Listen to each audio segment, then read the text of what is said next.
So yun guys, time check, mag-aalas 5 na. Mag-aalas 5 na yata, Alex. Well, no? Mag-aalas 5 na ba?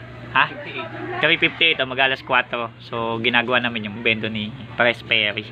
So tapos na yung una niyang pinagawa, kasi sira yung board. Fake yung board niya, yung pirated lang na opay, yung orange, yung nabibili kay Alan. So madali siya masira, overheating ba.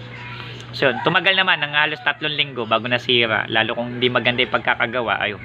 Pero hindi ako yung gumawa nun. Talagang pangit yung setup. So ginawa namin, pinalitan namin pati wiring. So para at least pan din bagong board. Original na opay na yung gamit. Ayan, okay na to.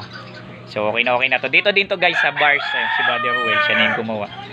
So nagdidikit kasi yung wire nito. Iba naman to, ibang bendo din to. Bali pangatlong bendo to na ginawa namin today. Yan, dito to sa may Kawayanan. Kawayanan naman to. Kawayanan sa may bars. So kung binilag ko yun nandoon, yung bendo namin doon, yung kay Sultan Muammar, no, kay Muslim, okay din yun. Bendo ko din yun. Ito, hindi sa amin pero pinagawa lang din sa amin dito. So okay na po siya. Pwede nang gamitin. So yun, no. Ano ko na lang to ng license. Kunin ko lang yung license sa may-ari. Okay, so yun. So nabigyan ko na rin ng wifi yung kliyente natin. Okay. So balik na kami sa aming lungga. At gagawa pa kami ngayon sa Panapaan po. So tapos na kami dito. So babalik na lang ulit kami. May mga pending pa kami dito. May mga lalatagan pa. May mga ano. So kaso hindi na namin pwedeng gawin kasi ang dami pa namin nakapending. Okay. So kailangan namin bumalik. Yan. So wifi. Walang katapusan. So alam ko marami pa akong pending. Marami pa akong mga hindi pa natatapos. Sana matapos ko din po kayo. Limitado lang din po kasi yung aking oras. Gawa ng sa dami po ng mga gawa.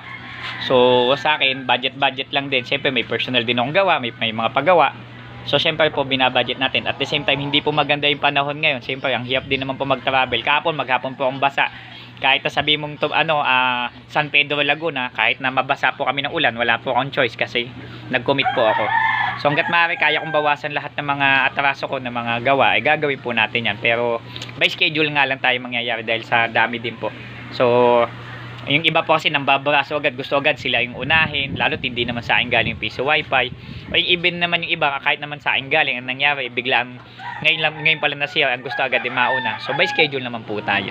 So syempre priority kayong galing sa akin. Okay, so kailan matapos ko na po, PC mo gawa mo, piso wifi, don't forget to subscribe.